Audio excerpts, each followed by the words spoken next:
Hello everyone. Today we will read the poem of 8th class from NCERT book The Duck and the Kangaroo.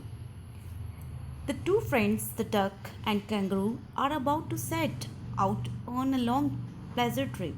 The kangaroo, though happy to carry the duck all the way on the tip of his tail, is wary of her fat feet. What will the duck do to make the kangaroo feel comfortable and land and see? Let's find out how they go about it. दो friend duck और जो kangaroo है वो दोनों एक pleasure trip पर जो है जाने के लिए रेडी हैं। तो कंगारू बहुत खुश है डक को लेकर कि वो उसको घुमाएगा, लेकिन उसको एक प्रॉब्लम है कि जो है कि उसके वेट फीट जो है उसको अनकंफर्टेबल फील कराते हैं। तो डक उस प्रॉब्लम को सॉल्व करने के लिए कि कैसे वो घूमेगी सी पर लैंड पर, तो उस प्रॉब्लम को सॉल्व करने के लिए क्या करती है। तो लेट्स रीड द पोएम पढ़ते हैं। Said the duck to the kangaroo, "Good gracious, how you hop over the fields and the water too, as if you never would stop. My life is a bore in this nasty pond, and I long to go out in the world beyond. I wish I could hope you like you," said the duck to the kangaroo. Duck kangaroo से कहती है, good gracious, कितनी अच्छी बात है, यानी कितनी शान की बात है। यू होप, तुम तो कूदते फिरते रहते हो, इधर उधर आराम से घूम लेते हो। ओवर द फील्ड्स, यानी मैदानों में। वाटर टू, पानी में जाना हो पानी में जा सकते हो। S if you never would stop, और मुझे लगता है तुम कहीं नहीं रुका करते हो। माई लाइफ, और मेरी लाइफ देखो कितनी बोर हो गई है इस नेस्टी पॉन्ड, यानी कि इसी पॉन्ड में मेरी एक दुनिया है, मैं इसी में ही पड़ी रहती हूँ। And I long to go, long means यहाँ पर है इच्छा करना, मीन्स कि मेरी भी इच्छा होती है कि मैं इस वर्ड से बियॉन्ड मीन्स होता है कि परे जाऊँ, यानी मैं मेरी दुनिया जो ये पॉन्ड बनी हुई है मैं इससे बाहर घूमूँ, बाहर जाऊँ। I wish I could hope you like, और मेरी इच्छा है कि मैं भी तुम्हारी तरह कूदूँ और इधर उधर घूमूँ। डक ने कंगारू से कहा। Please give me a ride on your back, said the duck to the kangaroo. I would sit quite still and say nothing but quack the whole of the long day through, and I would go to the dee and the jelly bolly over the land and over the sea. Please take me on a ride, or do, said the duck to the kangaroo. अब duck again कहती है,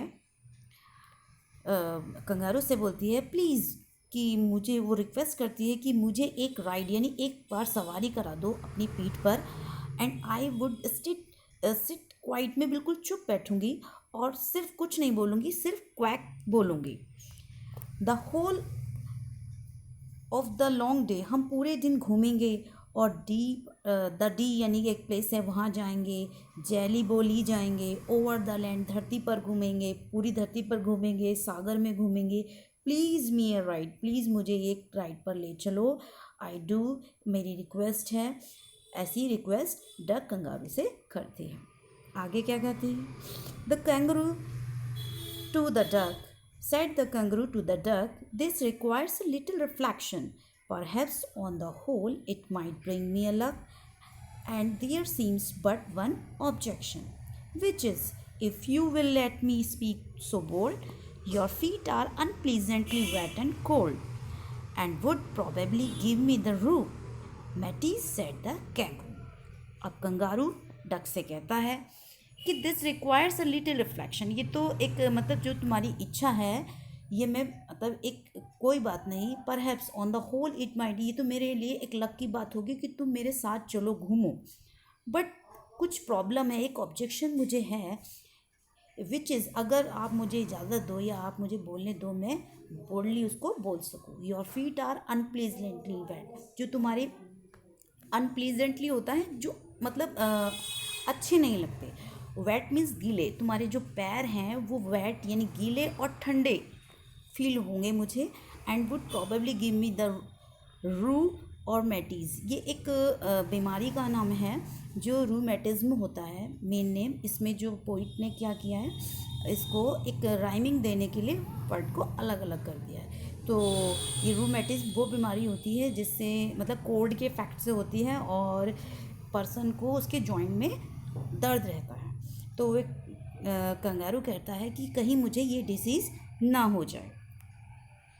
तो duck क्या कहती है, said the duck, as I sat on the rocks, I have thought over that completely, and I bought 4 pair of roasted socks which fit my web feet neatly, and to keep out the cold I have bought a clock, and every day a cigar I will smoke, all to follow my own dear true love of a kangaroo.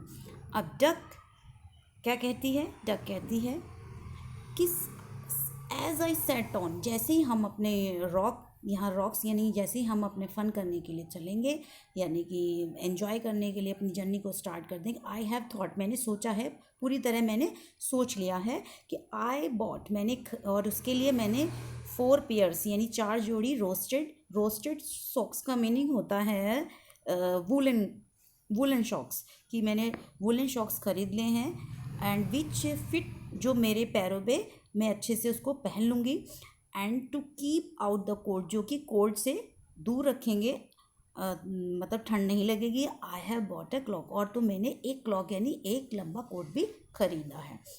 And every day, और हर दिन मैं cigar यानी कि जो cigar लेंगे, मैं हर दिन मैं एक सिगार पीऊँगी ताकि बॉडी कम्प्लीटली वार्म रहे और आपको ठंडी ना लगे। All to follow my own dear, ये सब मैं फॉलो करूँगी लव ऑफ ए कंगारू, यानी कि ऐसे आप तो कंगारू को भी अच्छा लगेगा और मुझे आपको कोई तकलीफ़ नहीं होगी। आगे देखिए, said the kangaroo I am ready. तो कैंगरू कंगारू रेस्पॉन्स क्या करता है डक की बात का, आई एम रेडी। तो ठीक है, अगर आपने ये सब मतलब प्रिपरेशन कर ली है तो मैं रेडी हूँ। All in the moonlight pale, but to balance me well, dear duck, sit steady and quiet at the end of my tail. So away they went with a hope and a bound, and they hoped the whole world 3 times round. And who so happy? Oh, who? As the duck and the kangaroo.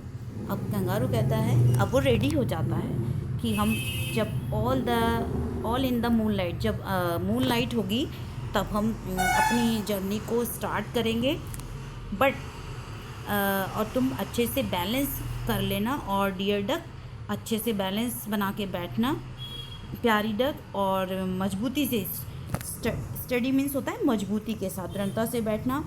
Quite at the end of my tail, यानी जो tell है, tell की बिल्कुल आके पूंछ के बिल्कुल and पर बैठना।